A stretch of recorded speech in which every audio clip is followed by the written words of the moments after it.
I want to talk about Cave Story. If you like indie games at all, from Binding of Isaac to Undertale to Terraria to Copy Kitty, please play Copy Kitty, please, please, please, please. You owe a lot to this game. Releasing in 2004 as a completely free download, it proceeded to light the world on fire, effectively kicking off the internet era of indie games and getting so much love that it got re-released for money multiple times and still found success. On the face of it, Cave Story may not seem that special. It's a retro-style pseudo-Metroidvania with the story about rabbits who colonize the cave from the native bats.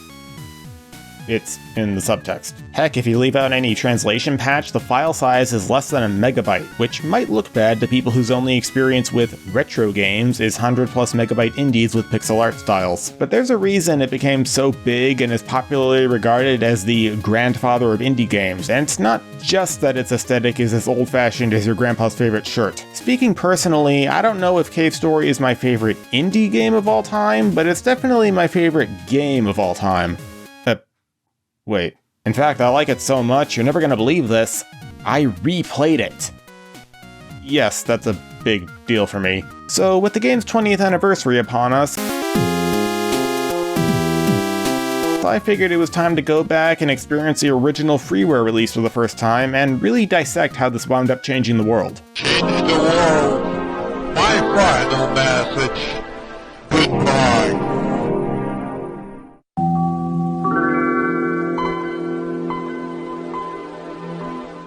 After a brief scene of a random guy struggling to use Skype or Discord, take your pick, they're both terrible, you wake up in a cave as a mute pale kid. Oh, sorry, he's mute in the sense of he never says words aloud, but still clearly talks to other characters, yet somehow everyone thinks he never says anything at all, and it's really annoying, and I'm far from the first person to praise the design of the first cave, but I honestly think it deserves to stand up alongside Super Mario Bros. 1-1 in the Hall of Great Opening levels. It teaches you everything you need to know without words through clever placement of hazards and guiding you down a path to help you get to grips with the controls. The controls themselves are... well, you can tell Pixel was inspired by early Metroid. Ground movement feels standard, but you have a very high jump that combines with very low gravity to make air movement feel very floaty. It may feel off at first, but the game's level design and enemies are designed around it, so it works surprisingly well in context. In a tiny alcove, you grab your first gun, the Polar Star, and are introduced to the game's core mechanic. No, not the shooting.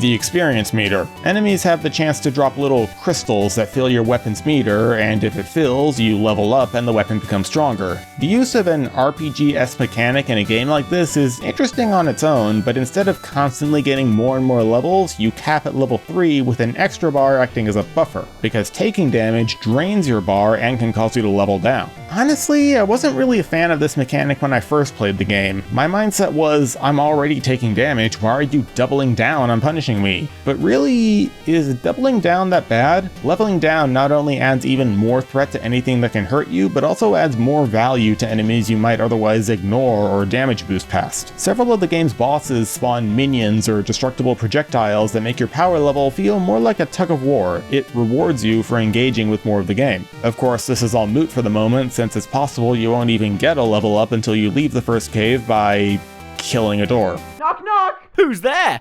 That door! Next stop, Mimiga Village, where the aforementioned colonizer rabbits live, and where you're tasked with tracking down a girl named Taroko who knows the mysterious Sue mentioned in Cabbage Hair's chat logs. Mimiga Village is a really fascinating location. Its design and music, especially the music, give a very nostalgic hometown feel, but everything else gives a profound sense of emptiness. It's a common trope in video games to have a huge city or a bustling village that consists of 4 houses and 10 total NPCs, but here the dissonance is, if not deliberate, very advantageous since it canonically was once bustling but now has been mostly emptied by a rash of kidnappings thanks to the Doctor. How did you get in here? Well, obviously, when you kidnapped me. After you miserably fail in securing the little scoundrel you're hunting, you fight a giant bar of soap, that's canonically what Balrog is, do some grave robbing, and set off for the first major area of the game, the Egg Corridor. Egg.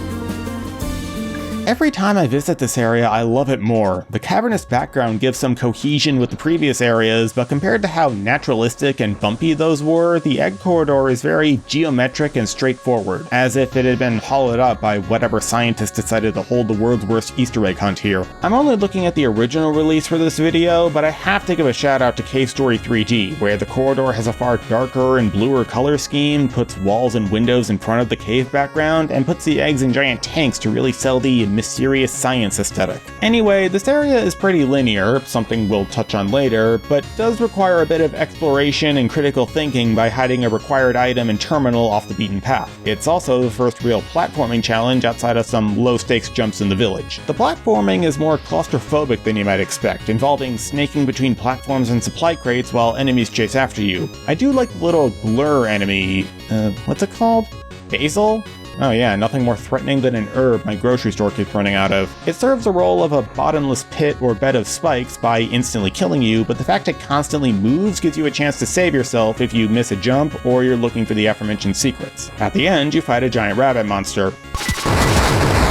Oh yeah, did I forget to mention the missile launcher? You can get it halfway through the egg corridor, and it's pretty much what you'd expect from something Metroid-inspired, but what interests me is that it's actually completely optional. There's no special hatches or destructible rocks that need to be blown up, and you can completely ignore the launcher and the later ammo expansions. Heck, there's actually a gameplay benefit to that. With no launcher, ammo pickups never drop, making it slightly easier to get experience and health. I actually prefer to play missile-free in most of my playthroughs. After the boss, you help the girl and get a pretty amusing dialogue tree of sorts. If you say you helped her, she'll get ticked off and launch into a rant about hating the island you're on, which is actually an important character beat. If you say you didn't help her though, she'll get all passive-aggressive with you in some amusing hypocrisy. In this specific moment, I prefer the official Nicholas translation, as it's more explicit about her being disappointed with you. In general though, I prefer the fan-made Aeon Genesis translation for sounding much less forced and awkward in its dialogue, which I'm pretty sure is the reverse of the typical official versus fan-made translation dynamic.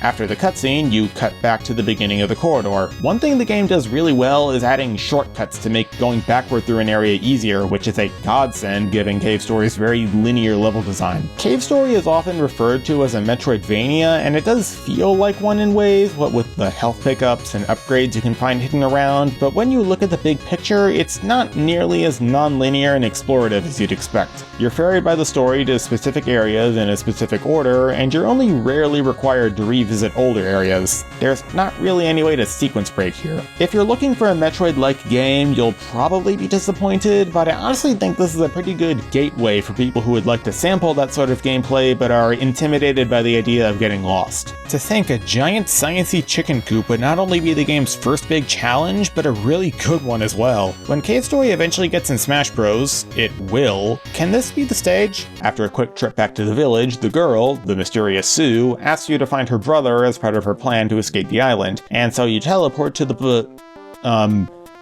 yeah, I like bushlands better, moving on.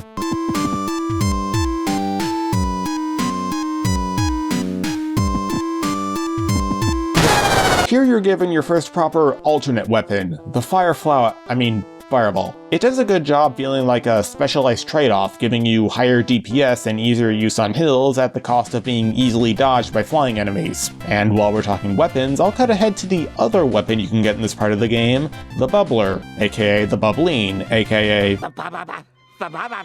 I like that there's an entire secret weapon you can get if you combine one of Bushland's main mechanics with an easily missable detail from earlier on, and the Bubbleen takes advantage of the experience meter by functioning completely differently based on level. That said, it's probably my least favorite weapon in the game. Level 1 is deliberately bad, level 2 is a less accurate version of a later weapon, and level 3... I want to like the level 3 version and how it forms a shield, but again, the bubble's random movement makes it feel finicky. There's also not many situations where holding your ground is preferable to pumping out DPS with a more consistent weapon, so it ultimately feels like an experiment that didn't pan out. I guess I got the last laugh with its cameo in Adventure Time at all. Anyway, Bushlands. With some help from Santa Claus and the colored Mimiga Chaco, the credits said it, not me, you enter the second half of the area. While the first half is an enemy gauntlet with a few deadly jump jumps at the end, the second half is more open, in that it's less cramped and there's a few side rooms with goodies. And may I just say, the bushlands are my favorite area of the game visually. The blues and greens are gorgeous, looking both dark and vibrant at the same time, and the foliage some of the best I've ever seen in a retro art style. Yep, that's some good-looking grass. The more I think about it, the more stunned I am at how pretty this game looks. I wish I could do shading that good. And while the character sprites are pretty small, this actually helps ensure there's a lot more screen real estate available, and you better know it's coming. And the sprites still do a great job conveying coherent character designs anyway. Like, check this out. What do you see when you look at these sprites? Exactly, a rabbit with a green shirt, a jellyfish, and... well, okay, I don't think even a bigger sprite could have helped me figure this one out. After finding an unwilling hermit, a cat robot, and a bouncy bar of soap, you're tasked with exploring the area for various items, 2 of which are back at the first half. At the end of the bushlands, you find the 3rd item, but need to fight... I'm a frog. I'm skipping over some of the bosses for time reasons, but Balfrog feels like the first proper boss after a lineup of mini-bosses, including Igor, frankly. Using the area's fan gimmick to get over him is fun, but it's way too easy to dodge the smaller frogs by lingering in the air while Balfrog gets closer, turning any moment he isn't vulnerable into downtime. And he only has one attack aside from summoning frogs and existing. Fun spectacle, but a bit too basic for this point in the game. What follows is a meeting with Cabbage Hair, aka Kazuma, and Booster from Buzz Lightyear's Star Command, which leads into an exposition dump back at the village. The Doctor is apparently planning to use red flowers to turn the Mimiga into an army of vicious monsters, eat your heart out, Monty Python, and the player is a robot. Yes, you. You are a robot. Now excuse me while I activate some code to make you subscribe to me. And while you're under my mind control, I expect you'll agree that Bushlands carries on the game's high streak. Yeah, it dips a bit with the mandated going back and forth, but it's not that bad. In order to stop the Doctor, you're tasked with going to the Sand Zone to find and destroy the red flowers. Soon after your arrival, you meet Curly Brace, another robot with a keyboard name. Wait, you don't know the main character's name yet. And after the scuffle, you're given the chance to trade your Polar Star for Curly's machine gun. The weapon trading system is really interesting and adds some replayability. I'd say all 3 of the major options are worth going for, though one of them less than the others, and have a significant effect on how you play. The machine gun, which will likely be a first-timer's pick, has high damage and a high fire rate at the cost of limited ammo. Though, unlike the missile launcher and like the Bubbline, it recharges ammo automatically, so your primary damage dealer only requires a little downtime. Oh, and need I mention the coolest movement mechanic I've ever seen in a side-scroller? The level 3 version pushing you upward with recoil while firing down in midair? This makes the machine gun even better for a first-timer, as it makes navigation a lot simpler and just is generally fun. You could make an entire game based around a recoil mechanic like this. It's so good that we're not taking the machine gun because a later option is pretty much objectively better. After this, you enter the bulk of Sand Zone, which is interestingly designed.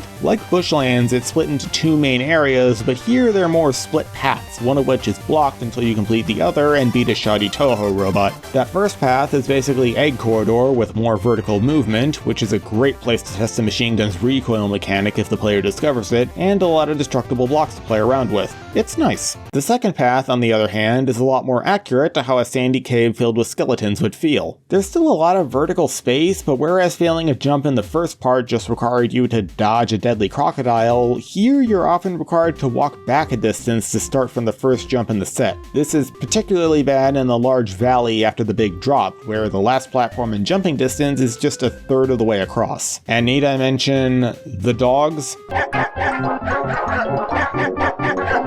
To proceed, you need to find the old woman Jenka's dogs and return them to her, one by one.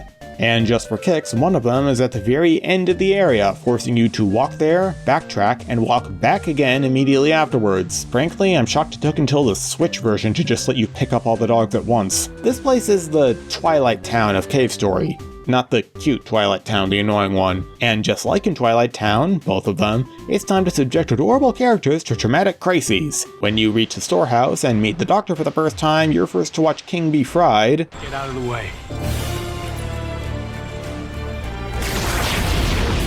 And Toroko be turned into a rabid monster. After a harrowing fight that's kinda let down by just using the normal boss music, you steal King's sword and mull over what to do next. Well, now I know how Melko feels. And the witch Misery, can you say overlong emo phase, decides to plop you in the island's garbage dump. Oh yeah, great job giving me self-esteem issues after what I've been through the last 5 minutes. Or make that the last half hour, since Sand Zone was definitely a steep step down. But hey, it's all uphill from here. This is where the game undergoes a bit of a shift, both story and gameplay-wise. You're cut off from your home base, your allies, and your resources. The labyrinth in total is the longest area in the game, and there's only 2 reliable ways to fully heal yourself that whole stretch. One of which may not be accessible to you, and the other of which doesn't restock your ammo, only health. To top it all off, that's a tall room. I wish I had some kind of height-boosting gun, or a jetpack. While I work on climbing, remember King's Sword? Yeah, it's a weapon, one of the most unique in the game. You throw the blade a short distance, leveling it up increases the damage in size, and you can only have one active projectile at a time because only one projectile even exists. But when you hit level 3, you get to throw King's Ghost as a projectile, and it creates a lingering area of damage when it hits something. The level 2 blade apparently has the highest DPS in the game when you get up in something's face and spam it, but I love level 3 for the crowd control it can provide, especially against boss projectiles. After a quick couple dark, dank, and drunk rooms where Jenka's theme of all things plays, This looks important. you reach Labyrinth W. Here you find a shop filled with friendly versions of the cockroaches you've been killing, don't think about it, and the owner, Chaba. Chaba is interesting for a couple reasons. First, earlier iterations of the game actually included a money and shop system, but this ended up removed, so Chaba is unfortunately out of business due to a robbery. Second, despite this, he'll actually give you an item just for stopping by, and which item he gives you depends on what your current primary weapon is. If you have the machine gun, you get the turbocharge, which makes the MG's ammo recharge faster. If you come back at the end of the game with the super secret spoiler weapon, you get the whimsical star, which technically does damage. It's basically a cosmetic bauble you get because Chaba literally can't think of anything better than what you have. I actually thought it existed during this playthrough and never got it. If you have the Polar Star itself on hand though, Chaba will offer to fuse it with the Fireball into the Snake! Which is basically the Luigi's Fireball to the Fireball's Mario's Fireball. The draw is that, on top of dealing more damage than its components, its shots can travel through walls, which, while cool, tends to encourage more tedious hiding-y strategies, and if you didn't get the machine gun, you're probably going for the super secret spoiler weapon, so it's really the forgotten middle child of the game's primary weapons. Anyway, whatever junk you grab, you move through the labyrinth and discover that Curly was sent here too. You help get her healed, fight a bullet hell boss I still haven't beaten on my minimum health file after like a decade, and finally reach the next room. Hoo boy. If there's one big thing that even fans of the game criticize, it's the path to unlocking the good ending, and that path starts here. If you talk to Professor Booster, you get some exposition about the heart of the island and are tasked with destroying it. The professor wishes you well and dies, glad there's at least a glimmer of hope remaining. If you do this, you have killed your good ending run. What you need to do is completely ignore him and make a very precise jump that, like the dogs, got nerfed in the Switch version, so you're at least able to climb back up and retry without reloading a save. Both story and gameplay wise, this is completely unintuitive and dumb. Take this with a grain of salt because I couldn't find where he said this, but I swear I remember Pixel saying the good ending path wasn't initially planned and was added after feedback from friends. If this is true, it might explain a lot. I've heard it argued that this booster thing actually kinda works in the context of a player replaying the game and deciding to do different things and see what happens, which I'll be generous and say that does make some sense, but to me it'd make a lot more sense to have the player undergo an optional side quest to save his life, maybe something involving the clinic. Putting in work to save him would feel more satisfying than he's a 70-year-old hunchback scientist, he'll walk it off. Oh, and if you do save Booster, you get a jetpack for it. We'll get into that later. Up next is Balrog's final fight, and when you win, he agrees to help you and Curly breach the next room, Curly saying maybe he's not that bad after all. You don't know anything until you've seen what I've seen! It's here you can get the Super Missile Launcher, which at this point has to be a deliberate joke of the Metroid references. It's not much different from the regular launcher, but it does have faster projectiles, so it's not just a random damage buff. This then leads into Labyrinth M, a gauntlet where you and Curly blast away at tough enemies together, and playing over it all is the blood-pumping, head-beating, rib-kicking track Labyrinth Fight.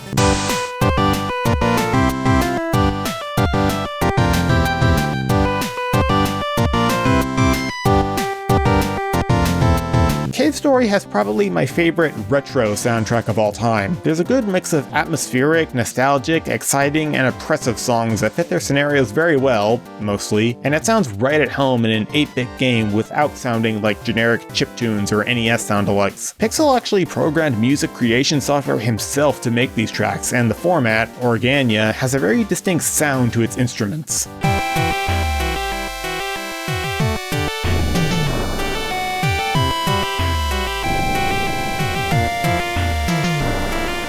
It feels like these songs were written for an 8-bit game system or computer that got wiped from the timeline, except one game on it was preserved by time cops. It is fascinating to listen to, though I wouldn't necessarily blame you if you felt they're too harsh on your ears.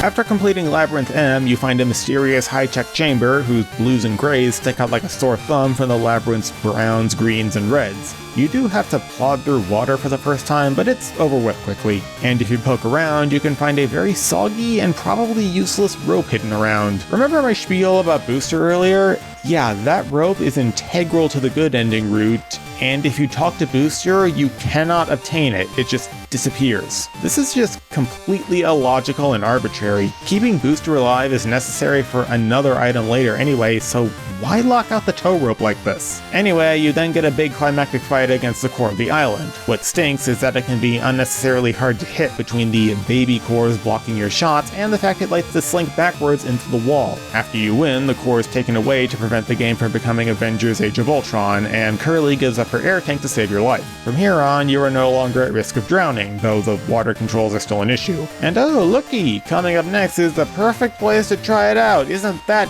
jolly? The Labyrinth was better than Sand Zone, but it wasn't without flaws, some of which kinda linger for the rest of the game. It's gonna get good again soon, right?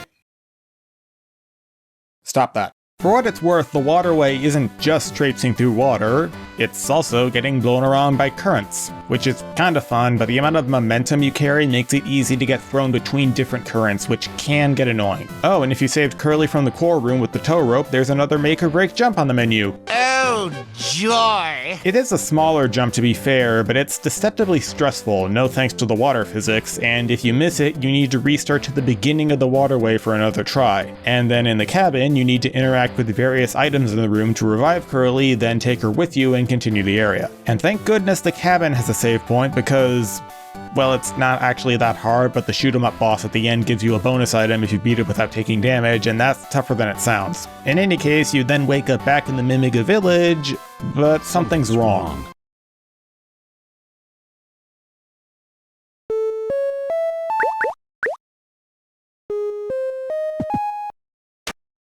The place is completely empty, and the nostalgic and homely track Mimiga Town is replaced with the depressing and unnerving Quiet. With nowhere else to go, you head toward Arthur's house, and if you ignored Booster, here you learn he survived because he decided to persevere instead of foisting all his hopes on you, I think. Anyway, he asks you to save Sue from the island and gives you the Booster 2.0. This is the completed version of the Booster 0.8, the jetpack you get if you talk to Booster in the Labyrinth. That gives you a steady upward boost with some horizontal drift, but 2.0 allows you to jet in any of the 4 cardinal directions. While I think this route could have been executed better, this does a great job feeling more powerful and unique than its non-secret counterpart. Before we move on though, a brief detour. If you boost back up to the first cave, you can find the guy you stole your first gun from. He's angry at you for taking it, but upon seeing how much use you got out of it, he's moved and decides to let you keep it after he finishes it. This is the last and most powerful of the primaries, the Spur. Its level 1 shot is identical to the Polar Star's level 3, and it only gets better from there. The Spur straight up cheats by overriding the experience system with a charging ability that can give you, well, I'm a fire in my laser! It's fitting for a secret ultimate weapon, but I do think it makes the other weapons feel a little too obsolete. Regardless, I love how the first cave fills up with a ton more enemies to let you try it out, though it feels like a missed opportunity that the evil door doesn't come back. Your next task is to return to the Egg Corridor and, whoa. Well, that's one way of doing a mandatory level revisit. After fighting through an army of zombie dragons, why don't more games have zombie dragons? You meet Kazuma, who's decided the best course of action is to make like a Caterpie, Snubbull, Lillipup, or Gimmighoul and run away. If you agree, you can get a time-honored trope. the early bad ending. Honestly, it's not even really an ending. The game deliberately refuses to tell you what happens or even give you credits. It's deliberately incomplete and unsatisfying because by picking this ending, the game itself is left incomplete and unsatisfying. I've heard people say this feels more like a fancy game over than an actual ending, and I don't disagree. If you say no to Kazuma, or you say yes but just ditch him, you get to experience one of the game's most memorable set pieces, the Outer Wall. By this point, you've learned that the island you're on is actually floating in the sky, but now you get to see that firsthand with the beautiful night sky in the background. Despite being a vertical climb, the level design and enemies are carefully made to prevent the booster from cheesing everything. Even then, it's not particularly long or difficult. Atmosphere and mood are the king here, even more so than the empty village or ruined corridor. After reaching the top, you meet another human-turned Mimiga named Aito before popping into the plantation, where a very familiar song is playing.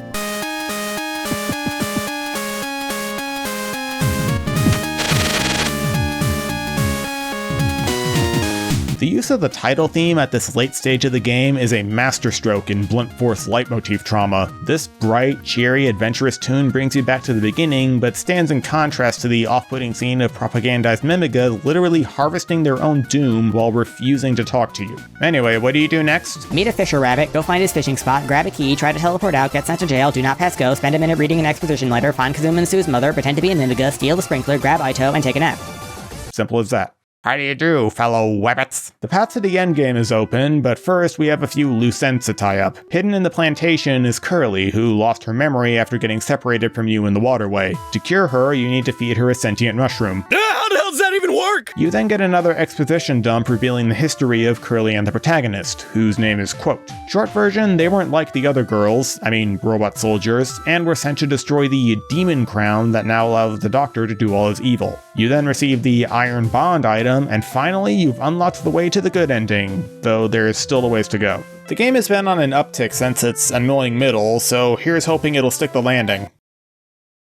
I told you to stop. Are you going faster? To reach the Doctor, you need to get through the last cave, which actually comes in two versions depending on whether you have the Booster 2.0.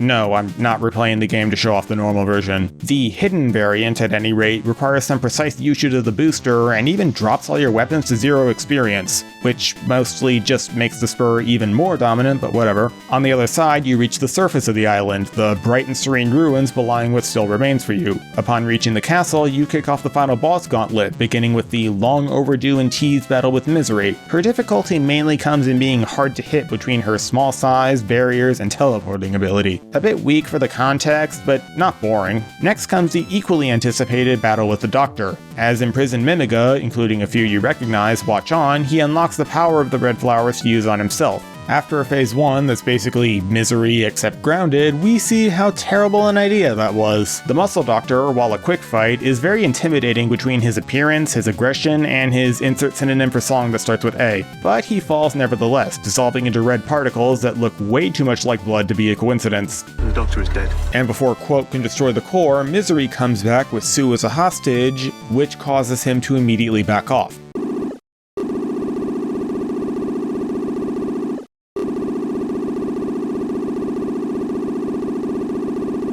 It wasn't really until this playthrough that I appreciated the game's theme of humanity. Quote is a robot, one several characters assume to be a violent, mindless drone, but he always quickly proves himself to be more. He stops and listens, he doesn't attack those who don't pose a threat, he willingly helps the humans in Mimiga. Some characters don't even recognize him as a robot at first. And this is where it comes to a head. When Misery threatens Sue's life, Quote backs off. Misery is surprised that Quote is capable of caring for another, while the Doctor reappears as a ghost to possess the core. Consumed by power and wrath, he declares himself a Superman, but he's not really a man anymore. He's just a force of destruction. Even Misery is disgusted by the Doctor's current state, and this is before he brainwashes her into becoming a monster, as well as Sue. And thus starts the final battle, a robot who gained humanity fighting a human who lost his. Oh, and the music is also really, really cool.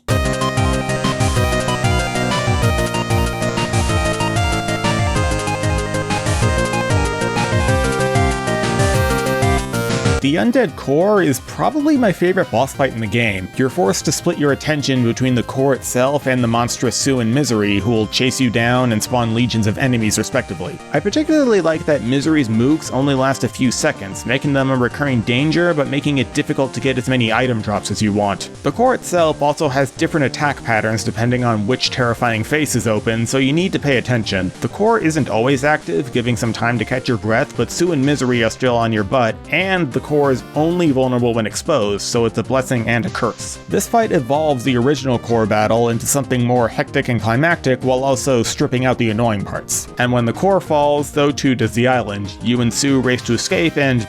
oh, give me a second.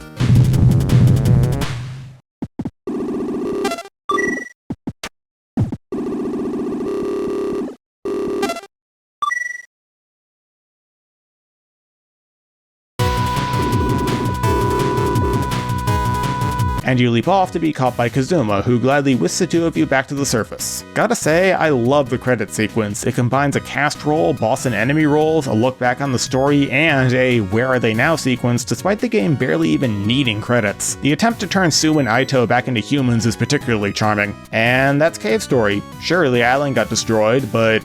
wait, did it get destroyed? Because a lot of people and places still seem intact. Whatever, Quelk gets to live a peaceful life with the Sakamotos. Though, I can't help but feel there's something missing.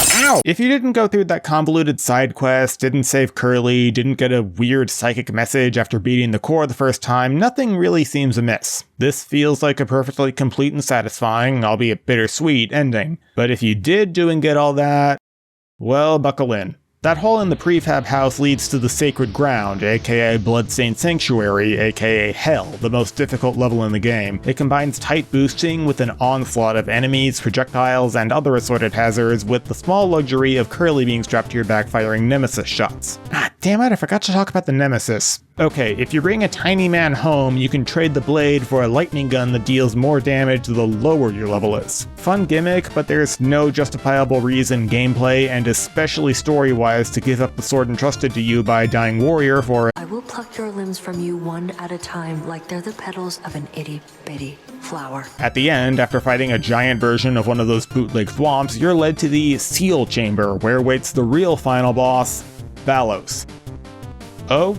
Who's Ballos? Well, as it turns out, he's Jenka's brother who was tortured into insanity and is the real source of the Demon Crown, the island falling, and probably the Red Flowers themselves too. We know this because Quelk gets some more psychic messages for no apparent reason as you fight through Hell. Yeah, a lot of people talk about the good ending route being clumsy to unlock, but no one brings up how poorly handled the story is here. It diverts focus from the story of the Doctor, the Sakamotos, and the Mimiga to dump an overly verbose backstory that makes connections and explanations which weren't necessary. Remember what I said about Pixel possibly not having planned this route initially? It feels to me like the story's main role here is to justify the route's existence at all. I will say it's nice to have a coda for Quote and Curly, let them finally complete their mission, but I don't think you needed to add, oh, but to destroy the crown for real, you need to find its creator chilling on a pile of dead AU Sanses and kill him to do that. But even gameplay-wise, it's hard to save this finale. Phases 1, 2, and 3 are really easy to dodge when you figured out the pattern, and phase 3.5 is fun in theory, but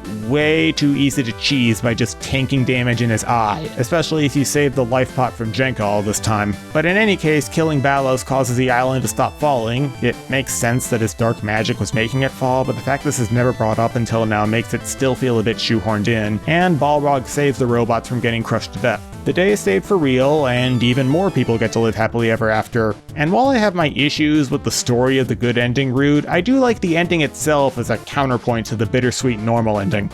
And that's Cave Story.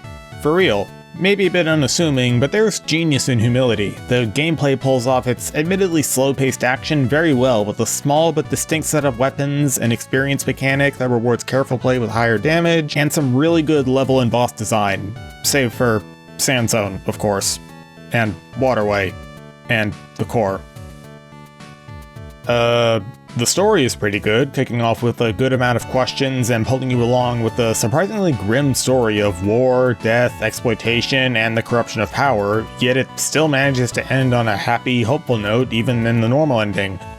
which storytelling-wise is arguably better than the good ending, which pivots way too hard, adds a lot of unnecessary lore, and feels like a deus ex machina for the normal ending thanks to how abrupt everything feels. Wait, no, I still like this game. It has some pretty good secrets. No one's gonna buy that one. The aesthetics, the graphics and music are really good, both properly feeling like a retro game and being super enjoyable in their own rights. Yeah. Ears. You know, I think this game kinda sucks. Cave Story was a labor of love from Daisuke Amaya. He clearly poured his heart and soul into this game over the 5 years of development. If you look at the game's development history, there's so much work that ended up scrapped because it wasn't conducive to Amaya's evolving vision of the best version of the game. But Cave Story is not the best version of itself. It's not buggy at all. Amaya was a programmer in his day job after all, but there's a lot of shortcomings in game design. Whether these slipped under the radar or were deliberate decisions that should have been rethought, I can't say, but Cave Story has a lot of aspects that drag it down, and the more I play it, the more obvious they become. If I'm being honest, Cave Story is far from the best game I've ever played. But it's still my favorite game I've ever played. There's this quote that's always stuck with me from a Super Mario Odyssey video by the YouTuber Alpharad. But that's just part of loving a game. To truly think a game is good, you have to know it sucks. I don't avoid replaying games in order to stay blissfully ignorant of their flaws. Replays just aren't something that ever occurs for me to do. But the nature of revisiting a piece of media is that you will find quirks and nuances that you didn't before. Sometimes these improve your perception of it. Sometimes they don't. Like with all the flaws I found with Cave Story, far more than I expected to have to write about, or the irritations Alpharad experienced in Super Mario Odyssey. But Alpharad still made an entire second series about completing Odyssey 100%, and I still consider Cave Story my favorite video game of all time. For every sand zone, there's an egg corridor. For every magically appearing tow rope, there's a weapon trading system. For every random exposition dump, there's an eerily silent Mimiga village. Cave Story feels just like an old school game, right down to the obscure and directionless secrets. But while it's very much a warts and all situation, the positives vastly outweigh the negatives. It's fun to experiment with your selection of weapons and their powered up variants. The story and characters are compelling and fun, yet for the most part, know when to stay out of your way. And it's overall a very breezy experience that doesn't feel like it's overstaying its welcome. I know liking something and thinking it's flawless are completely different is a concept that's extremely obvious to anyone who knows anything about media critique, but I wanted to really explore the process I went through of realizing Cave Story is ultimately a B or B+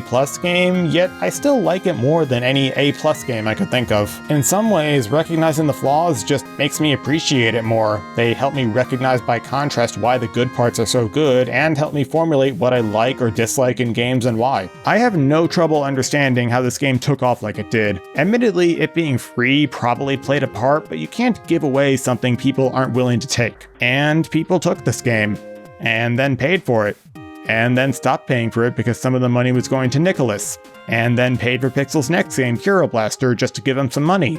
And then realized Hero Blaster was also really good, and I think I'm getting off track. If you somehow haven't played Cave Story, go download it. There's literally nothing stopping you. Go on, there's a link in the description. I don't have all day, go and play it. Happy 20th anniversary, Cave Story.